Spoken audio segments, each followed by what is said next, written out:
The community in various forms over the last few weeks, and there was a request to have a method to do this, and then a discussion I had with several individuals, but one particular came to my office and talked about how board meetings operate and what the format was there and what would allow for things to happen. So through that discussion with them, we set up to have a forum tonight. Yes. Because discipline is the first and most recognized reason for students to transfer to neighboring districts, what innovative techniques or approaches have been put in place to reduce or eliminate recurring discipline issues? How is its effectiveness or lack thereof measured, communicated, and judged for reapproach and reassessment? Discipline is an issue in every school district, and with the changes as we go forward in society, it continues to be an ongoing issue that we try to address. We have looked at our discipline issues, and we do see increases, and especially increases within certain areas. We saw a rise in discipline, especially at the younger levels, trying different approaches there. One of the steps, we were able to obtain a counseling grant that helps us put some more resources in that level. We had our first cadre of, our first group of individuals who got some additional training in safe and civil schools this summer. They have returned. Those were all almost exclusively campus-based individuals because of the short turnaround to allow them to get on campus and do individual workshops and in conference times and working with teachers in those classrooms. And we're continuing to work and evaluate that as we go down. The classroom disruption with the rise of the high stakes accountability and the needs of that has been a continual issue that we're trying to battle. We're moving back into the safe and civil schools, and the CHANCE program is the initiative there. We continue to monitor the data on that and look at the number of office referrals as that goes through. What we have seen is a reduction in the recidivism at our DAEP placement over the last 2 years. So the major incidents, we're seeing a reduction in that, and so we got to take a deeper, longer, harder look at the minor incidents that are going on the campus. I know that he says that they did their service and they brought back workshops. What are specific things that they're doing to remove the disciplinary problems from the classrooms with the teachers? And what specific things are they doing that are the parents made aware of this? Are they working with the parents? What are the specific? What specific things are we doing with the parents and with the teachers for this problem? As specific as I can get it tonight is we have individuals on the campus. We specifically have 2 individuals who are counseling in small groups with the kids on the campus of the highest troublemakers on our elementary campuses.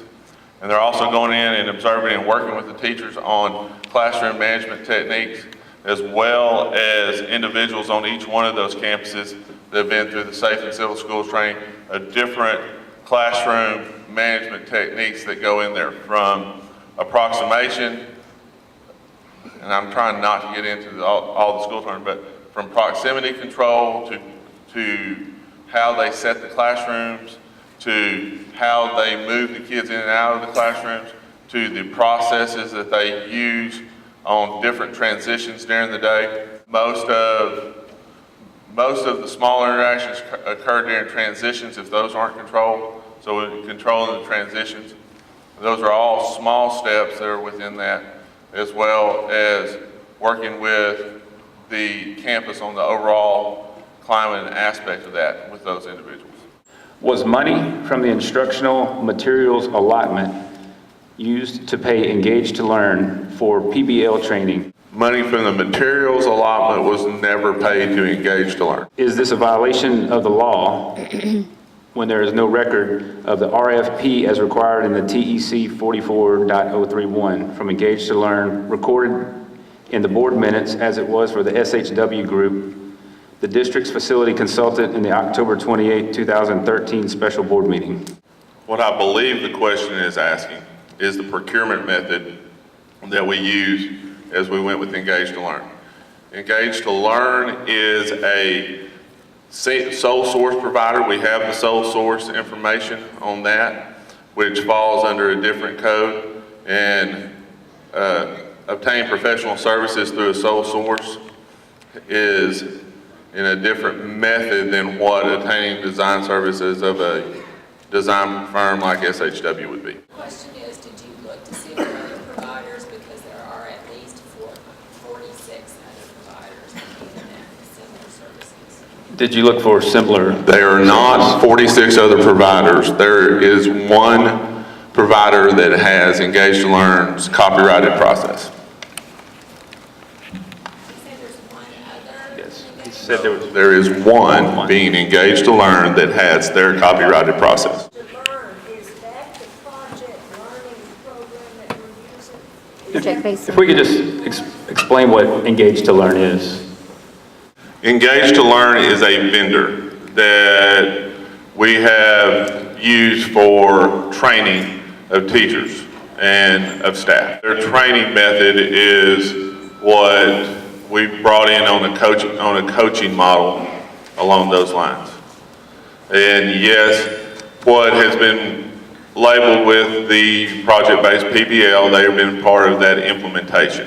They are the people we're using. They are a sole source provider. One of the other things that they're a Texas-based company.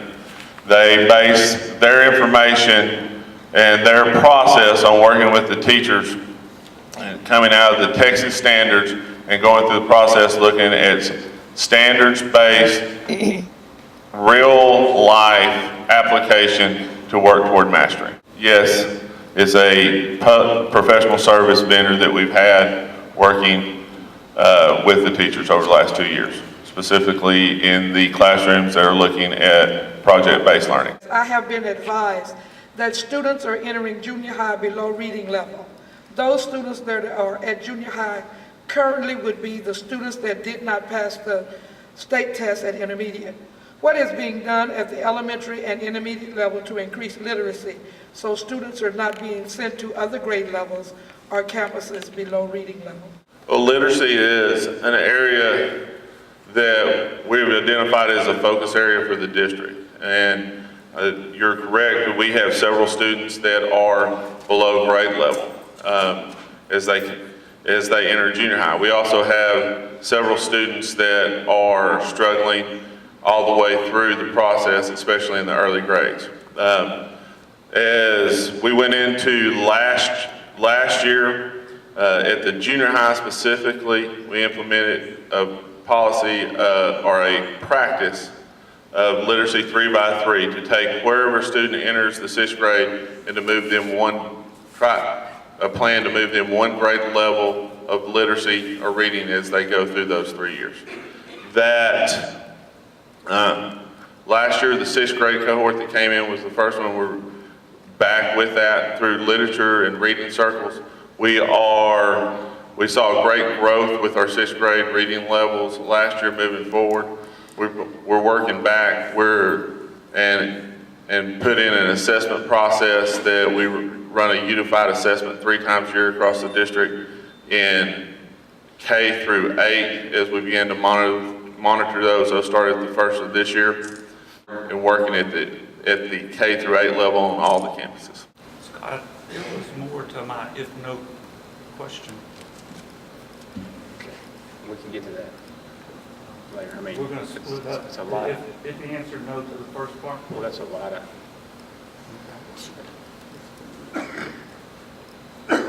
This question is, my concern is that my child isn't receiving the education he or she needs through a computer, especially math. How does the school district expect viewing a math module is teaching a student? My child is even more confused. No. The only the only place where the majority of the work is through a math module would be at the Bazell Academy.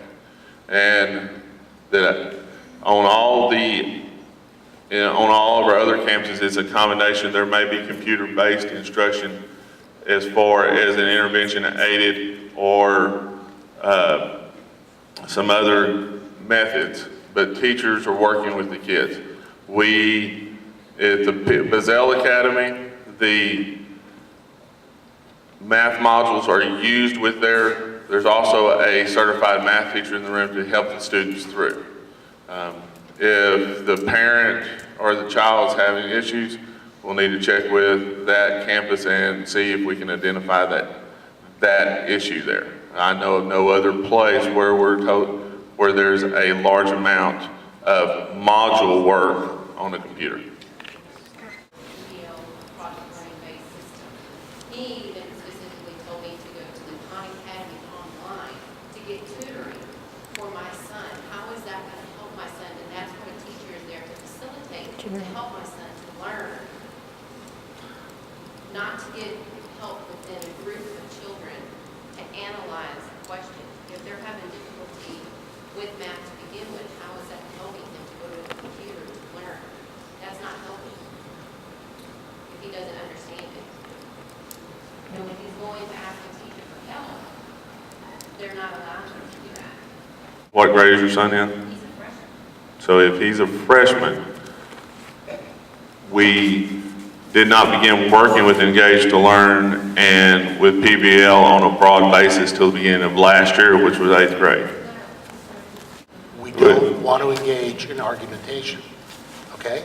That's our concern. Yes. Because we are here to get facts. Yes, and if we engage in argumentation, we can't get facts Someone across. has the opportunity to question. That's how this works. We call this meeting. I understand, but we're getting into argumentation now. I didn't say a word. I'm letting him dig his grave. People have the opportunity to ask questions. Yes, and we're trying to keep it to a question and answer format. Why don't we? Excuse me. Excuse me. None of us sitting towards This way cannot microphone hear. know what's going on, so either use the microphone or hold it to your format. She said that the Engage to Learn started when it was in 6th grade, and I believe that you said that the Engage to Learn wasn't implemented at that point. We are in our second year of our relationship. We are in our second year of using Engage to Learn as a service provider to look at instructional methods in the classrooms of one of our instructional methods. I know in the past, especially when we're specifically talking about the junior high, there have been times during that time for tutorials and different help. Study Island is a program that was used at the junior high, specifically in the after school, but also during the day for tutorial programs that are math modules you work through. There are other resources out there that we often refer to, Khan Academy being one of them. All of our teachers hold before and after school tutorials as well for students to get help. Specifically in the math department on that campus, those teachers hold before and after school tutorials and are there to help students. So there are avenues to meet with teachers and do that. For after school and before school, why are the teachers not in the classroom trying to help the student during, before, and after school? My son has tried to attend those. Those teachers are not in that classroom. They provide them a worksheet to work on, and then they come back and help them after the fact. When it's too late, they need that instruction one-on-one, face-to-face with the student and the teacher. Yes, ma'am, I agree with you that we need the instruction face-to-face, one-on-one with the teachers as for students who are struggling in the classroom. That's why, from a district standpoint, we have tried to have tutorial time set up. If teachers are not there, and I know there are times teachers struggle to be there because they do a yeoman's work throughout the day working with our kids. If teachers are not there, then I need to meet with the campus administration and see what our set schedules are, because I know the junior high and the high school do have schedules they work with on tutorials, and see what our issue is there.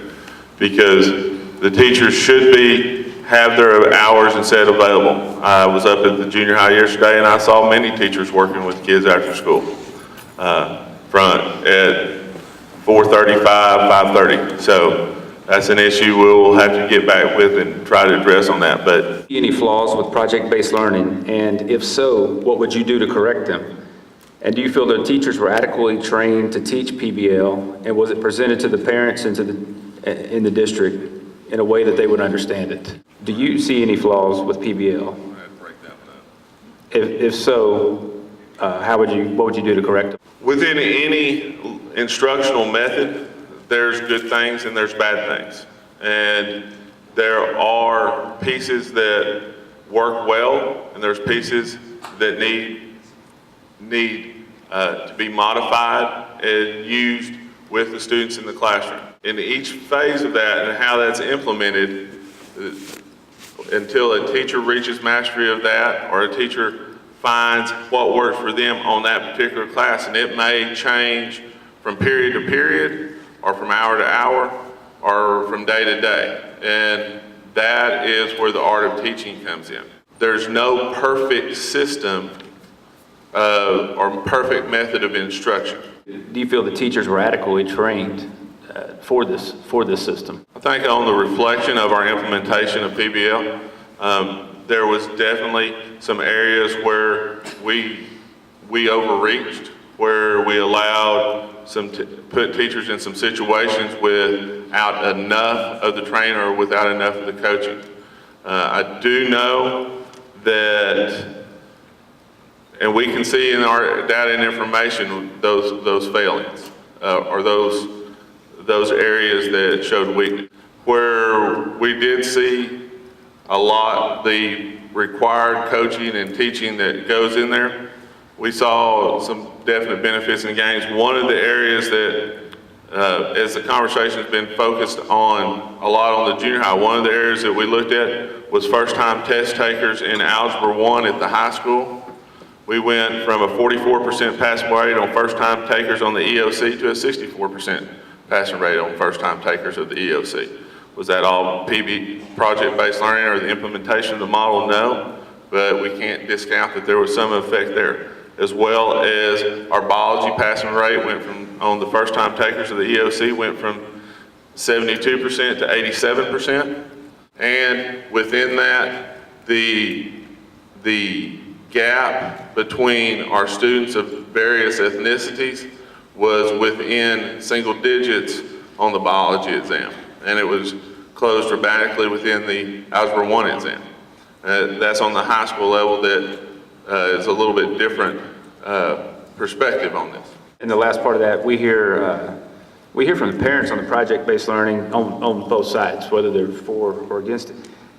Has the district surveyed students to see which they prefer, traditional lecture or PBL? We've not surveyed. There is, just like you report or stated, there's a mix within parent comments. There's also a mix within student comments. And there's those that feel like it suits their needs and those that don't.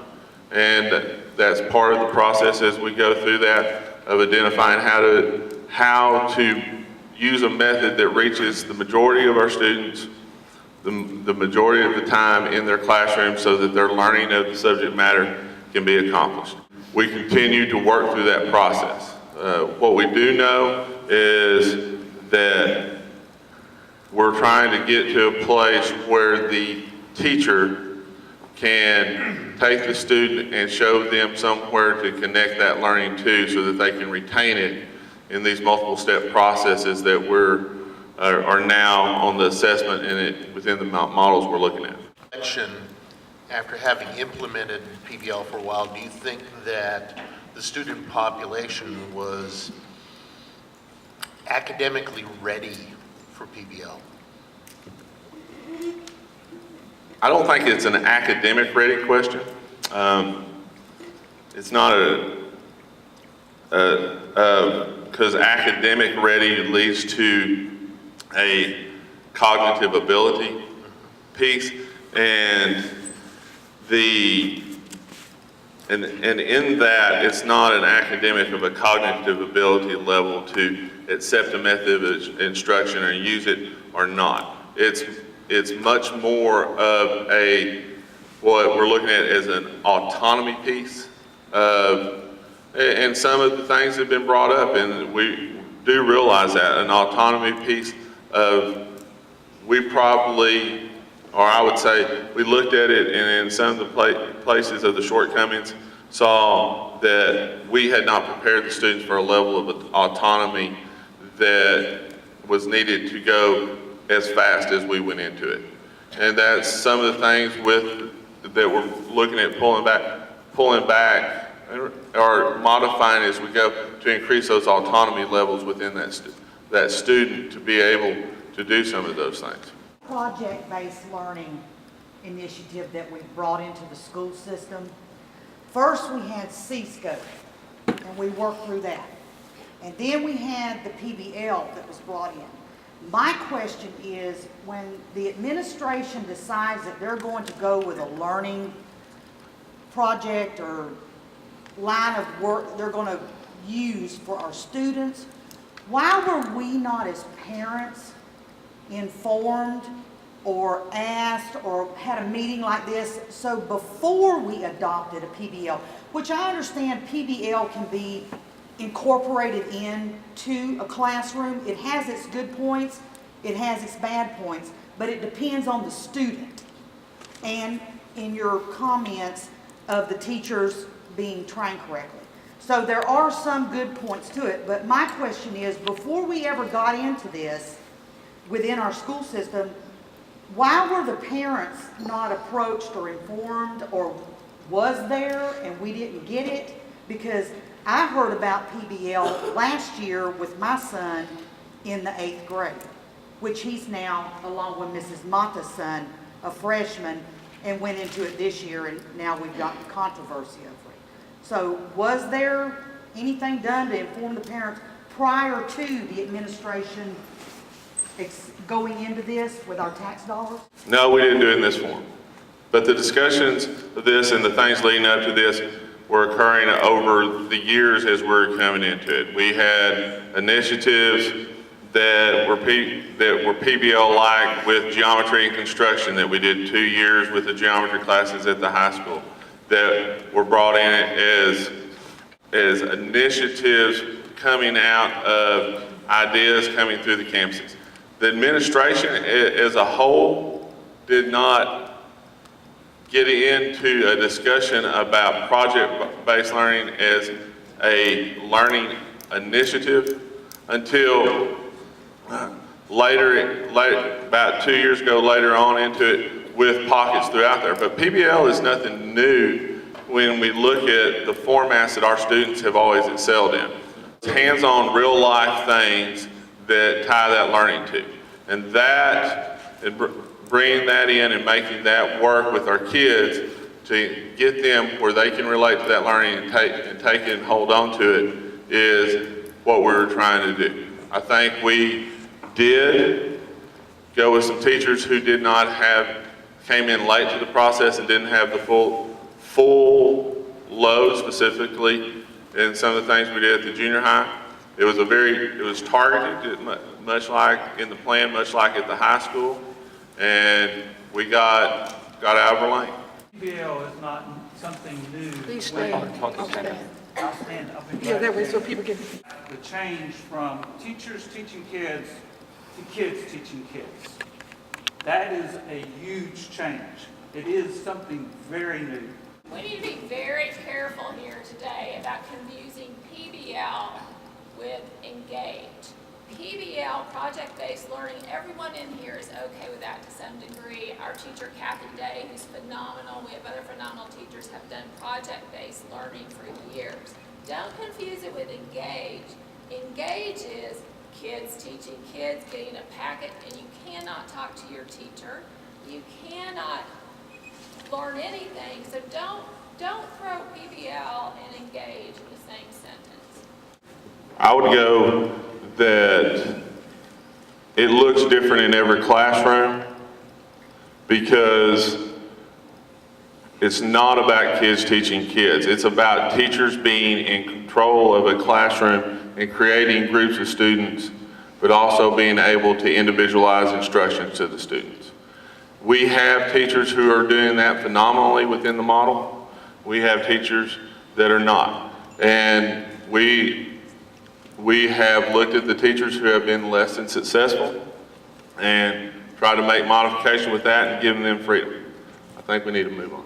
Can I get a copy of the district improvement plan developed by the site-based decision-making committee as required by TEC 11252? Secondly, will it show the change to PBL as an instructional method in the strategies for improvements of student performance as required by TEC 11252? Also, let's take it so you can go have time. Okay, so you want to do the first part?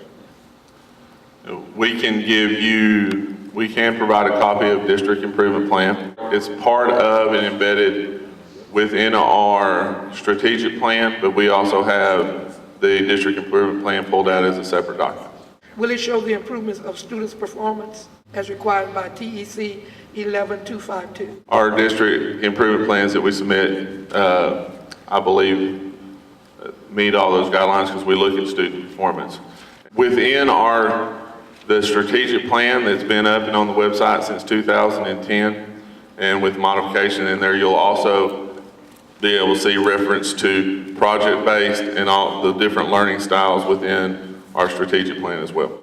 Who are the members of the district site-based decision committee? Mainly, who are the teachers, parents, and community members that approve the change in the instructional method as required in TEC 11251? I'm not sure who's all on the list as I sit here. I'll have to get that.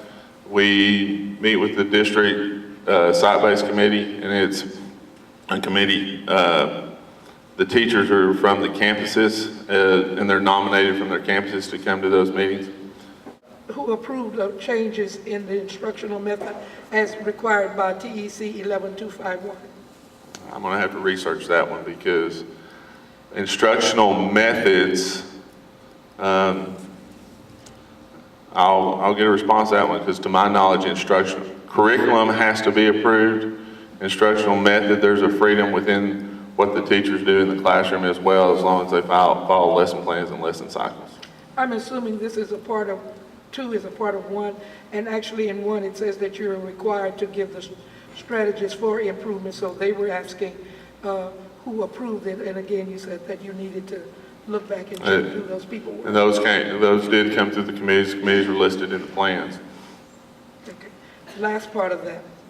When was the annual public district site-based decision committee meeting held as required by TEC 11252E? And are these minutes of that meeting where we may review to determine which teachers you described in your Navasota Examiner article dated October the 29th, 2014 as having introduced PBL in the classroom? Teachers that were referred to in the article were teachers throughout the district who took initiative to look at other ways to work with their students in their classroom. They were not necessarily the teachers that are involved in the district site-based committee meeting, but they are the teachers that were allowed, or not allowed, they took their own initiative, brought it to the administration, say we want to try this and see how it works. And then we worked with them to see what the results were, and they brought the conversation back prior to the administration making any large decisions. There are minutes of our district site-based committee meetings.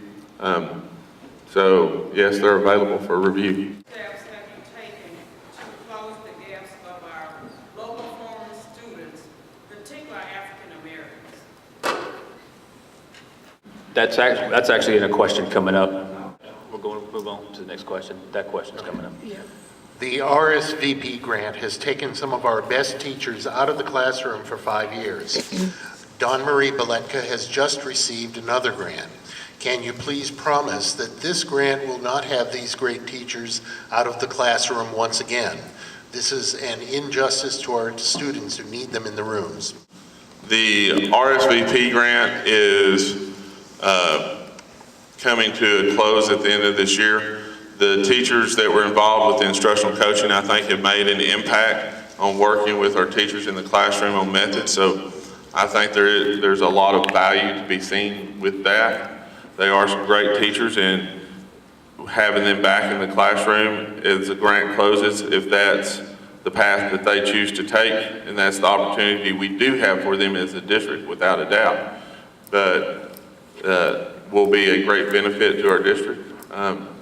We don't currently have any grants that are looking at extending the coaching piece through a grant-funded opportunity as that. So if a teacher applies for a position with a grant, that's up to the discretion of that teacher. The district blames African American, Hispanic, and economically disadvantaged kids for our low scores. The scores for all the students as a district have dropped about 45% in the past 3 years. Has the test gotten harder in just our district alone because the statewide averages score have remained nearly level? Has the poverty level in our area changed so much in the last 3 years? We've seen an entire school faculty and staff fired for low performance. When will the central administration take responsibility for the poor performance? Why wasn't this issue identified as a cause of Navasota ISD's poor performance when you asked for a $62 million bond? In the spring, you claimed the only issue holding the district's performance back was the facilities. The statement I made was that as a district, we have underserved our students of color, specifically our African American, and we've underserved our students that live at or near the poverty line, because I truly believe that we have underserved that population. That's not a recent revelation. I've made that similar statements publicly and in meetings prior to that we have to find a better way to serve our minority students and our students of color and our students of poverty to have any opportunity to move this district forward and get back onto the accountability and get back onto the accountability place, as well as move well beyond that. When we are a district that is made up of, at a district level, 50% of our, right around 50% of our students are Hispanic, and then in the 20 percentile range of our students are African American on the district level, along with economically disadvantaged students are students at or near on the free and reduced lunch at close to 70%, and then you go to specifically our campus that was reconstituted last year and looking at Webb, those percentages are higher than the district percentages. It's a definite need for concern. And looking at how we engage students in the classroom that make that relevant and put them in situations that allow them to tie their learning to real life experience, or give them experience to tie that learning to, so that they have connections on that, as well as put them in groups, small groups to do specific instruction and intervention, but also small groups for the interaction there. Those are some of the research-based skills that we're beginning to implement and seeing the growth in on our kids, and specifically on those targeted populations. And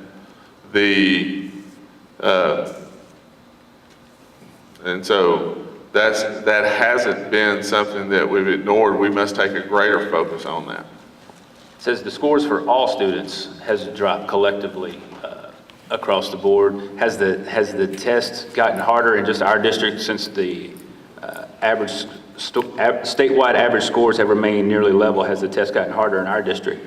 our kids not prepared for that exam. I have a question. I came into education late in life. I'm an old woman, but I know one thing.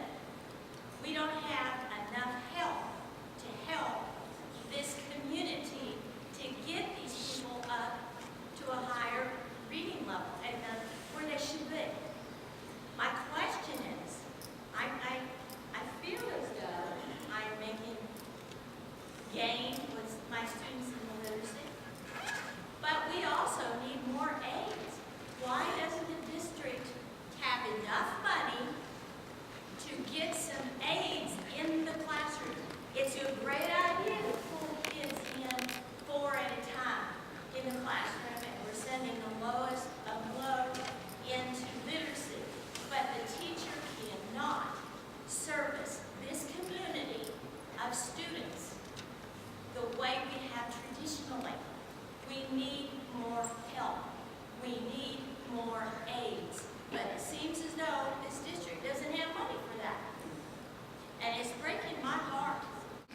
Do you think we need more teachers' aides in the classrooms? Do you think there's a loss there?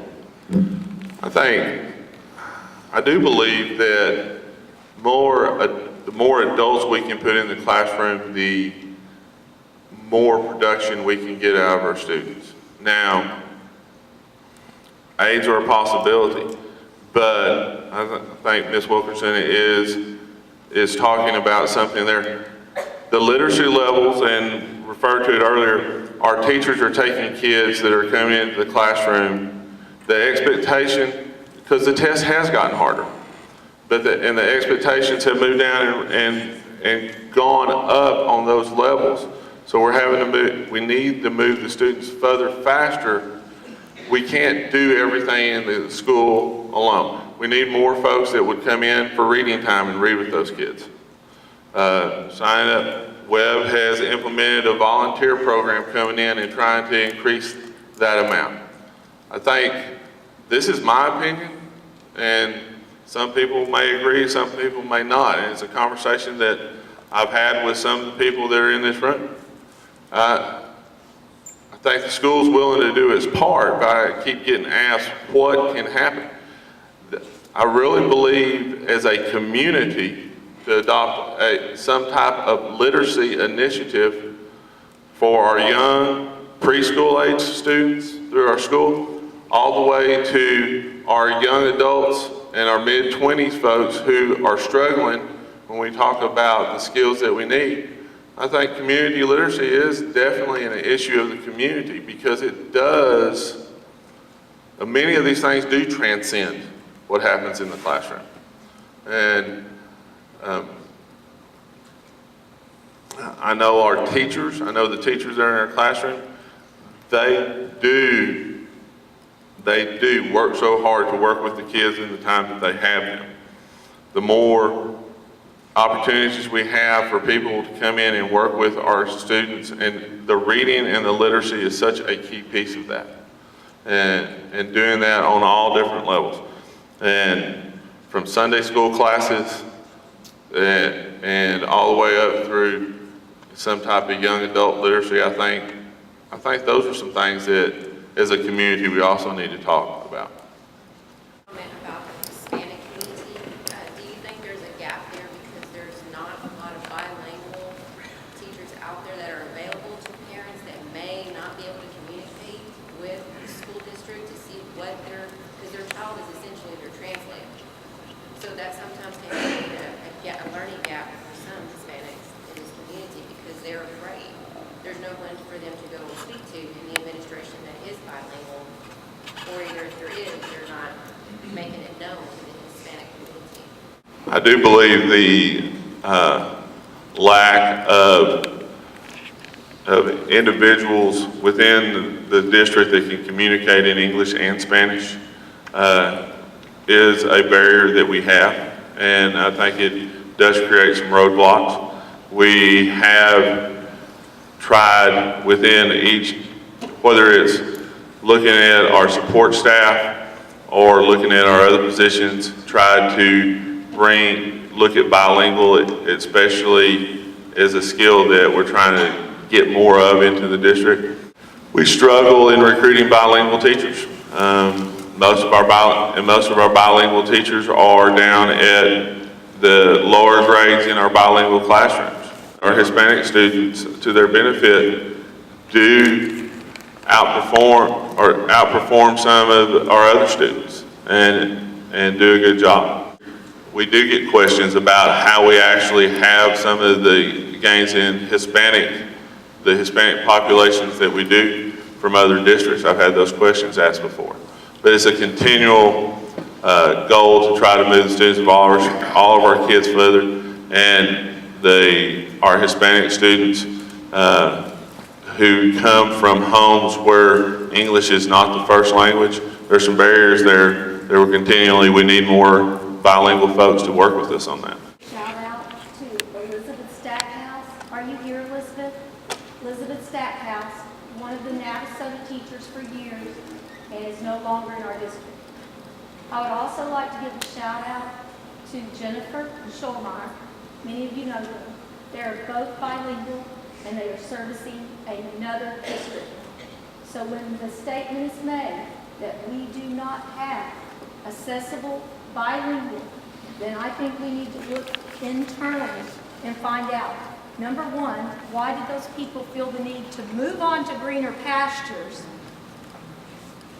and why they are not still servicing some of the students that I love very much in this community. I'd like to go on and say that as well. I left the district, not willingly, not wanting to, because I had no other choice, because Bill would not put me in a position that I wanted. I'm a local person who's lived here my entire life, and I know several people who don't get a chance to even interview or to get hired, who are local people who pay taxes in this district, who have kids in this district, who live in this district. They're going other places, or they're sitting at home and cannot get hired, and I think that's an injustice. We have ties to this community and are not given a chance to be with our own people. Reaction to these comments that are being made about specific teachers who are leaving the district? I'm not going to comment on any specific personnel. I will have individual meetings with them if they want to discuss that.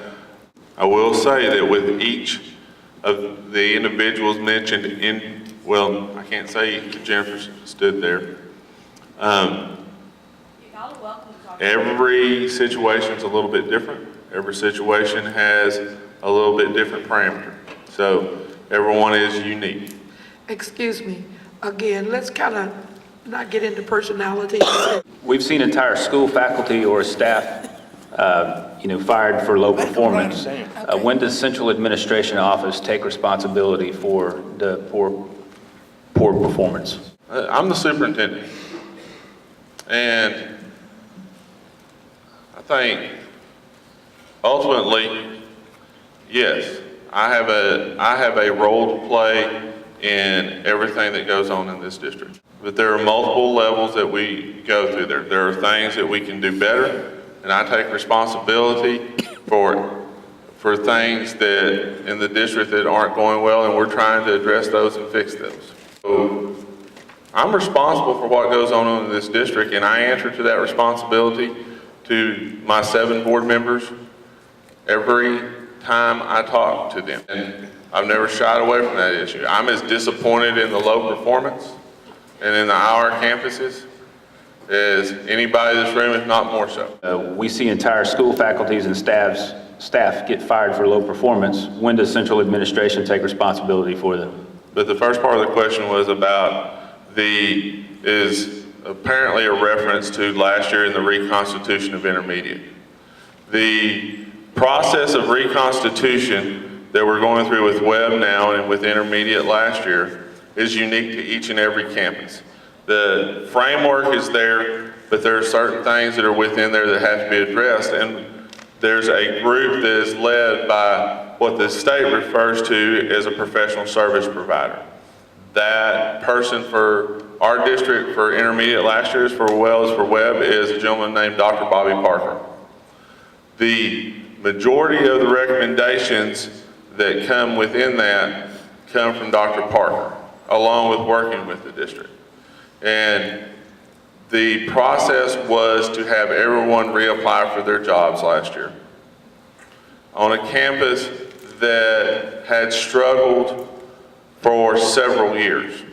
The process was there to have everyone reapply and then look at each one of them individually, because in the process of reconstitution, in the statute, everyone that is a teacher that impacts that education in a tested subject area that has been on the campus for the entire time of non-success, or the new term is IR, improvement required. Intermediate actually bridge those, must be evaluated, and the PSP, along with one internal person, last year that person was, is referred to as a DCSI, but last year that person was Dietrich Johnson. They make recommendations, and they can only recommend a person to stay on that campus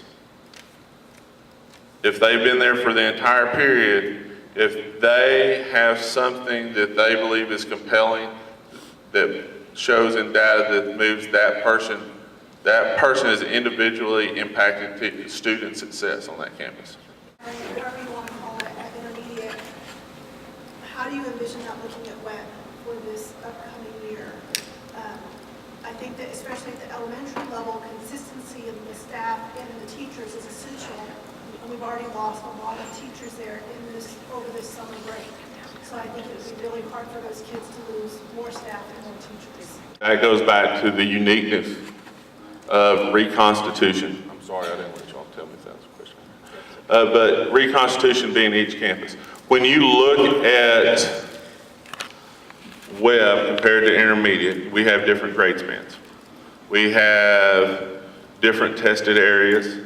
We have a different size of staff, a much larger staff at web due to enrollment there.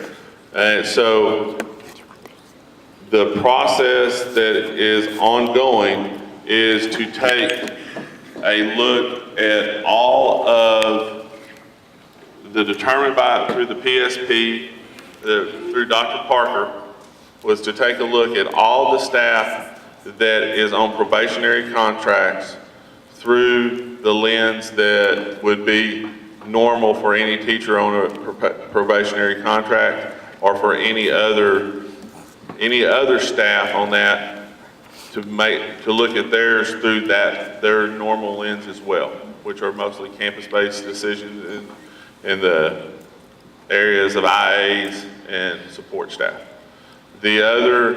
The teachers who have been there for the entire period who are related to instruction and the administrative team will have a retention framework, which is available, and we've shared that with them, with those teachers.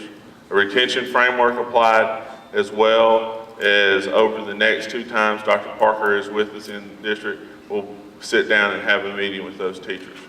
And those teachers can bring information and have that discussion, and then they'll go through that process if there's more information needed or not. So because of the differences in the campuses logistically, and also the differences in the history going into reconstitution, there's some differences in the process. In John C. Webb.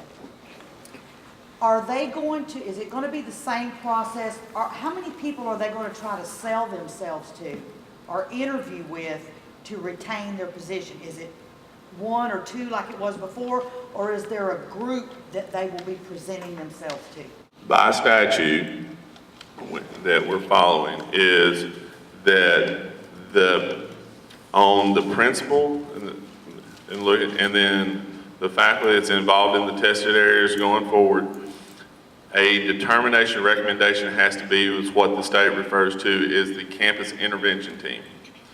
That by statute is defined as the PSP and the DCSI, which is this year our DCSI, and I'm trying not to use too many acronyms, is Dr. Morgan. So Dr. Parker and Dr. Morgan are the ones that are involved in this campus intervention team.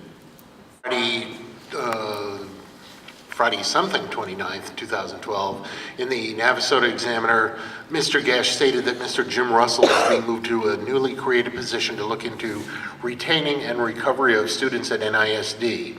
Quotes, Gesh said Russell's new role was to pinpoint areas as to why students are transferring from the district and see where NISD can close the gap. Questions. Number one, was there any report generated by Mr. Russell? As in reporting. It was pinpointing target areas and going in.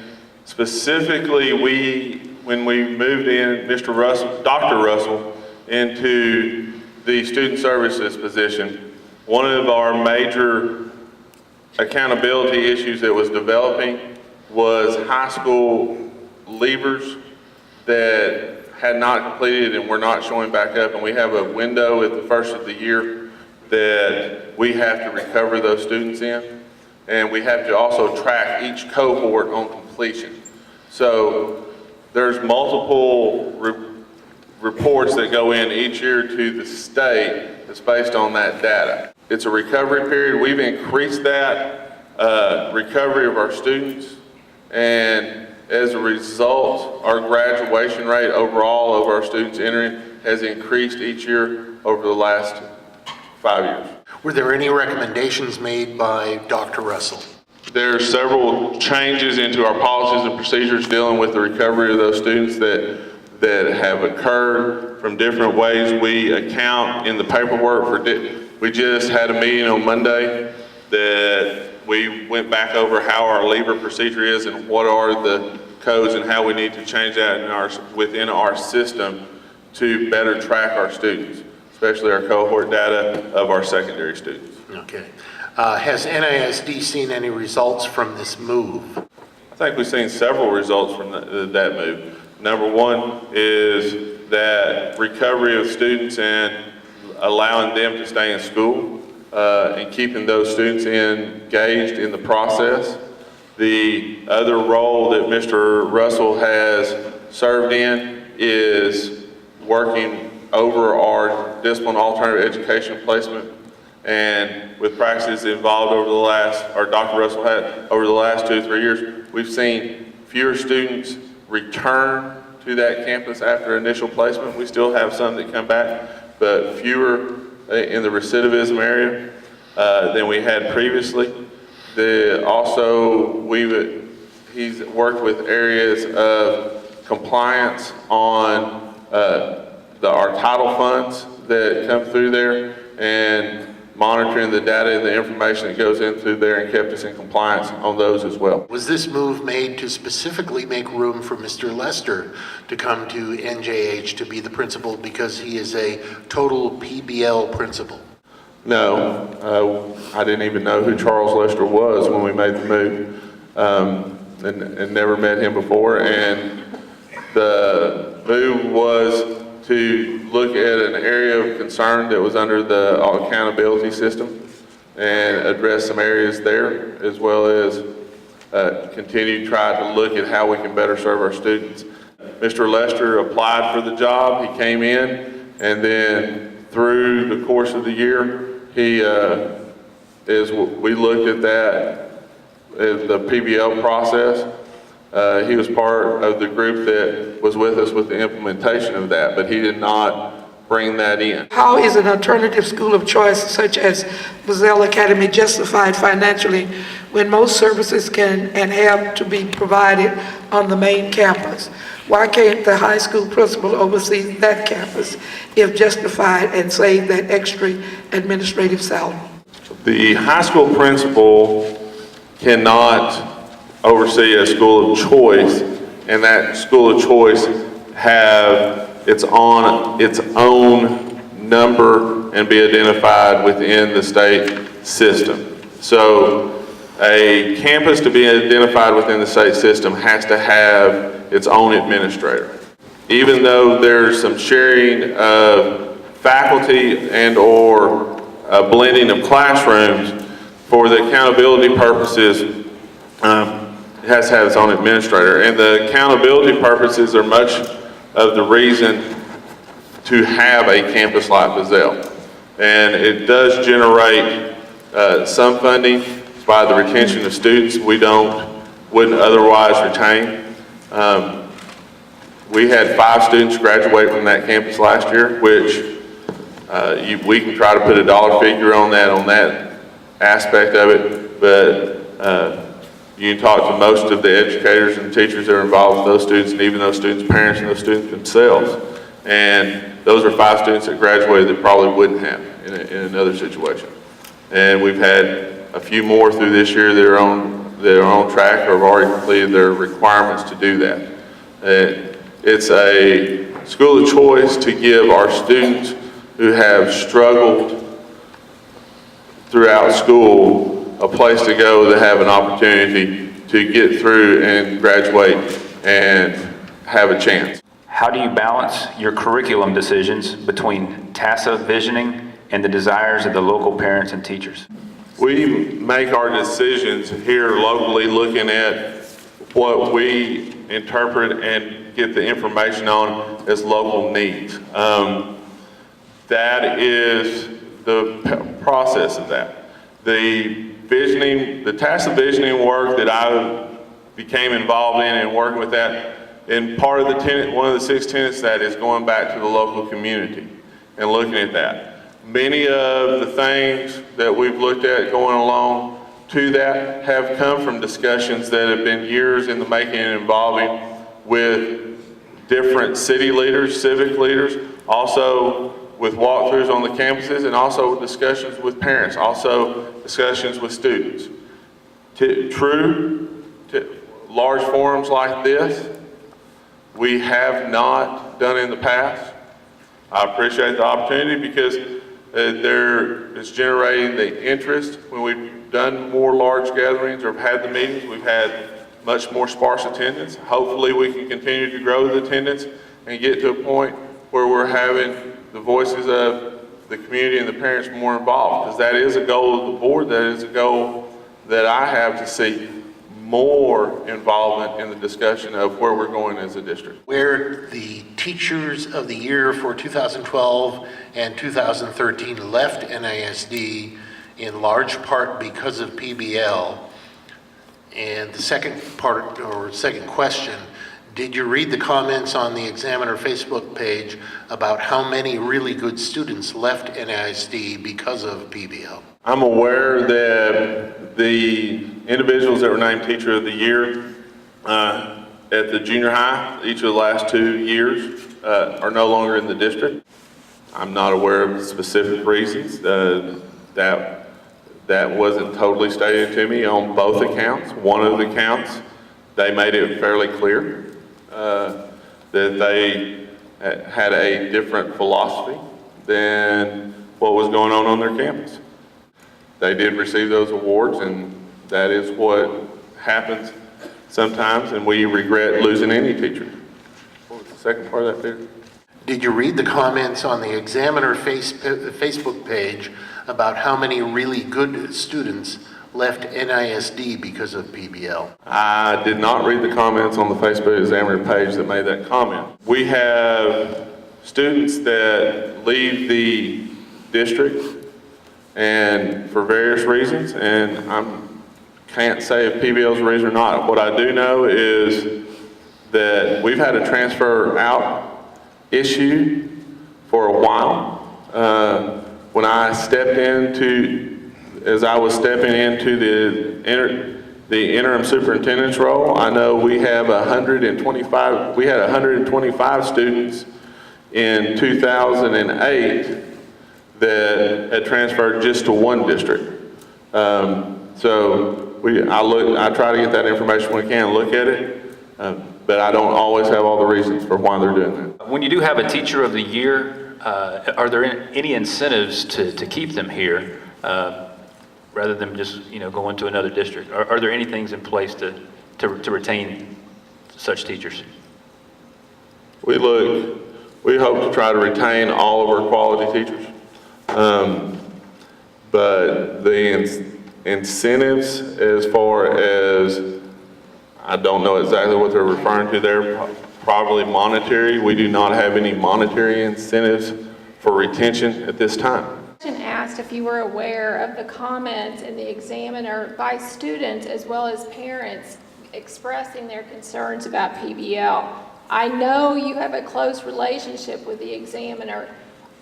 There are two types of negligence, when you act or when you don't act, and you should have acted.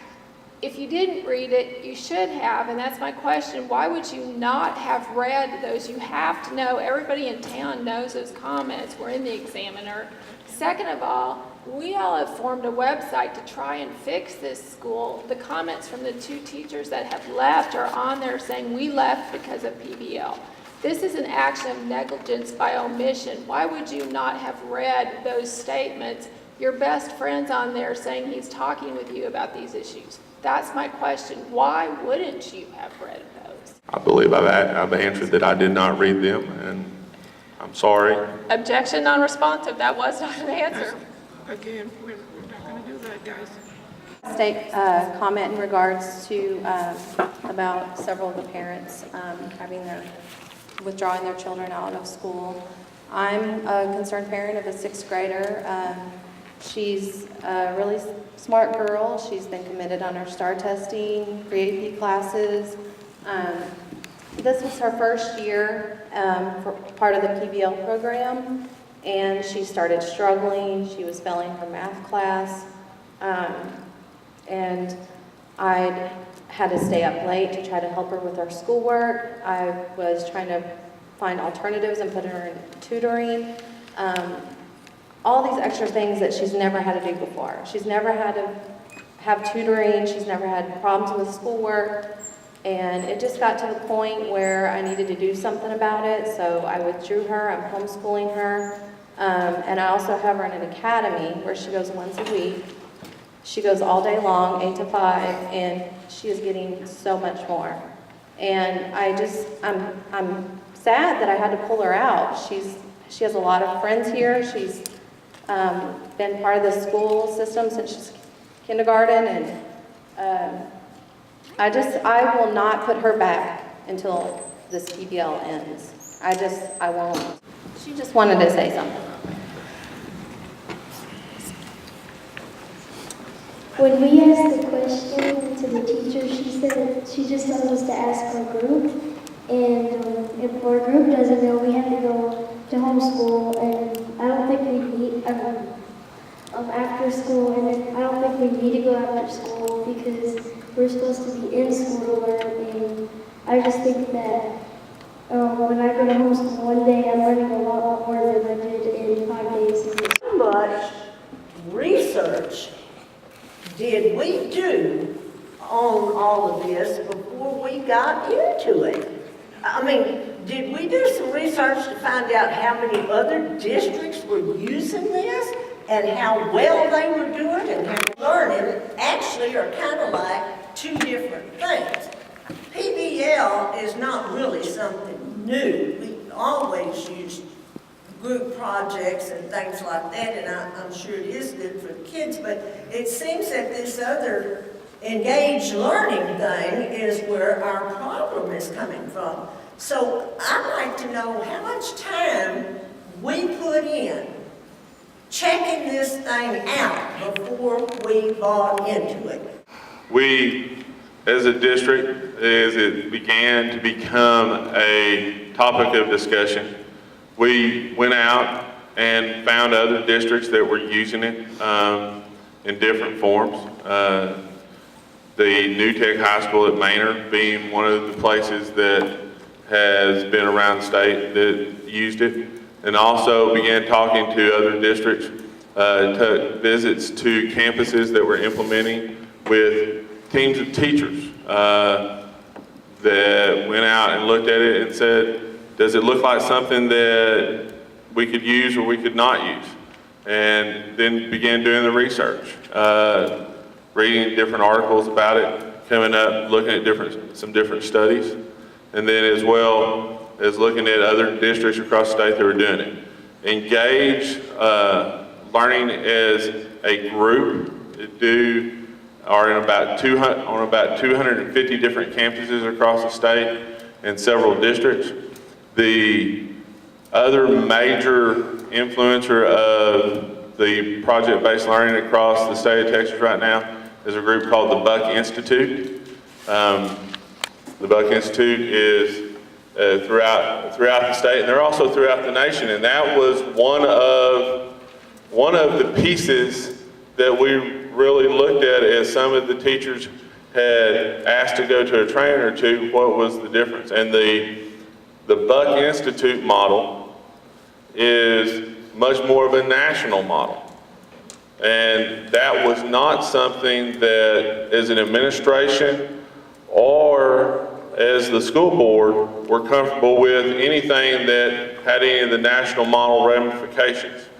In order to go with this model that we began working with our teachers was simply, or one of the major focuses was that it starts with the Texas standards and builds through that. I think where the struggles have came is within the engaged learning model with the implementation is going back to a question previously, the autonomy question with students and also with the teachers of tight implementation versus a sort of a more loose. And there was things in there that we should have encouraged, and from my level, I thought we were encouraging some more diversity within that, but that is how we got there. Yes, we went out, we did field studies and looked at that. We sent groups of teachers out, and we also did read articles and did interviews with other districts. Would the district ever consider pulling the plug on PBL or Engage to Learn? I think we look at everything that we do on an ongoing basis of what is serving us and what are we getting marks out of and improving out of, and that's a continuous cycle of improvement. We're not married to any one program or another.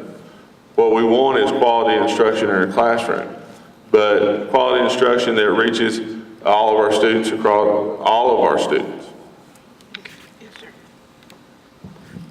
I'd like to ask another question. If you had visited other districts to do research on your PBL or Engage to Learn, why wasn't that information forthcoming in the public information request?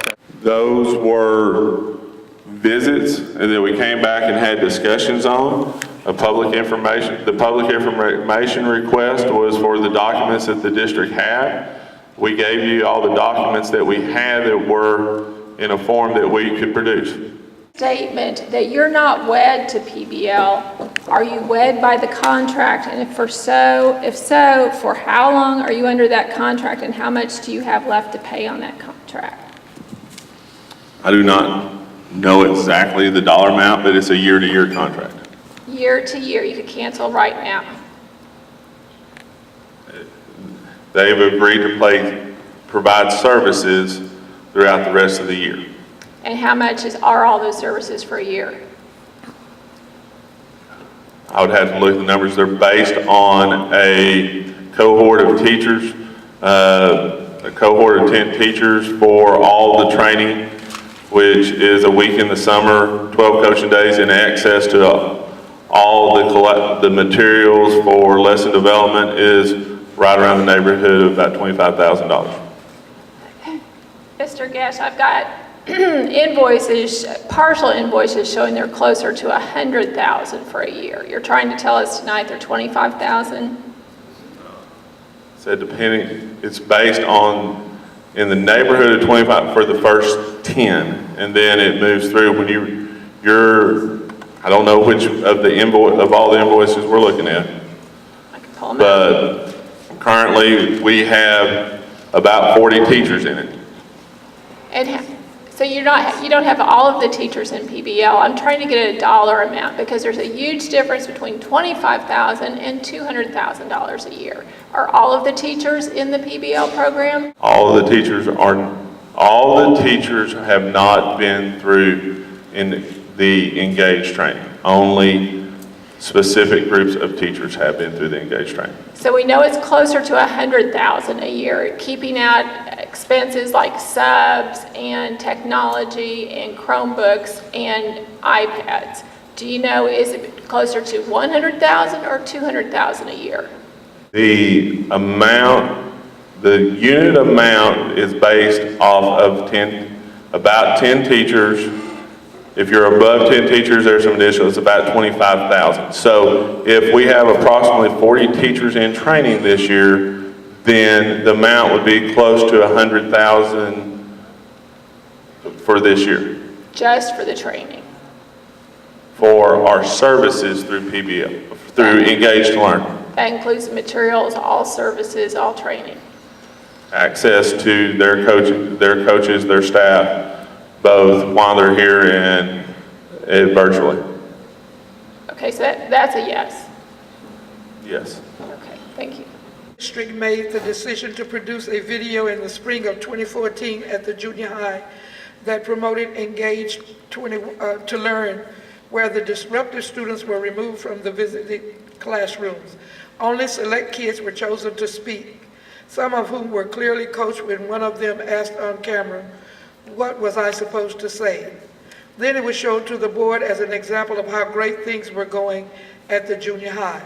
This occurred under the guidance of Charles Lester with the assistance of the superintendent's wife. What kind of message does that send to other teachers as well as the students? Do you know that this is fraudulent and can get the district sued as well as dishonest and flat out wrong?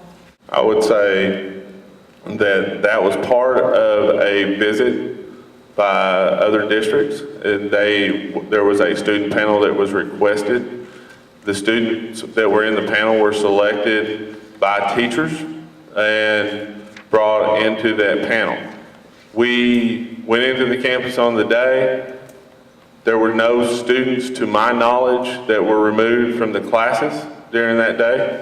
All of our students were in school, and we're following their normal schedule. So we've produced many different types of media. Those were the students that were selected for that panel. I know of no coaching that went on with those students. Some of the students were volunteered themselves. Resources have been made available to elementary and secondary campuses for science and math after teams of teachers proposed their choices and recommendations for this school year. If no textbooks or published resources are available to support changes in TEKS this year, what is available to ensure teachers are equipped with resources necessary for success? We had a review process last spring. Through that process, they looked at the different resources that are available out there.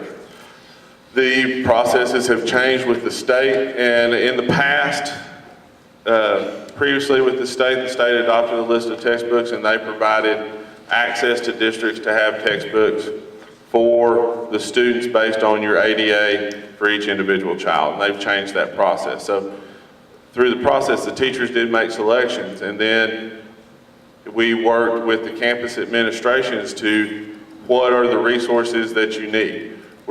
We funded the resources that were presented in the spring with available funds we had. As the funds continue to come in, we're continuing to order those resources and provide those. We had some meetings to clarify with teachers last week what their specific needs are, and we're continuing to do that as we move forward so we can get the resources to our teachers as soon as we possibly can. Is simply that there are a lot of questions, and there is a lot of concern, and I appreciate the questions and the concern for the kids of our district and for our school system. Just like Ms. Mazzone said earlier, we have to make the conversation about the things that we can do to improve and what we need to do for our kids. I appreciate the comments and suggestions. I also appreciate the visits of people that stop by with specific suggestions on activities we can undertake, and we started moving forward on those. And some of those that are feasible, and some of those that came back and said we need a little bit more planning on. And that those conversations are there. If you do not feel like you get satisfaction, we always want you, if it's a classroom issue, just please contact the classroom teacher and try to have a discussion with that classroom teacher about what's going on, because the people that are closest to the classroom, if it's a classroom issue, are the best equipped to answer your specific questions. But at the campus, if that doesn't resolve it, continue to work with us and come up and have those conversations. And I appreciate you for being here.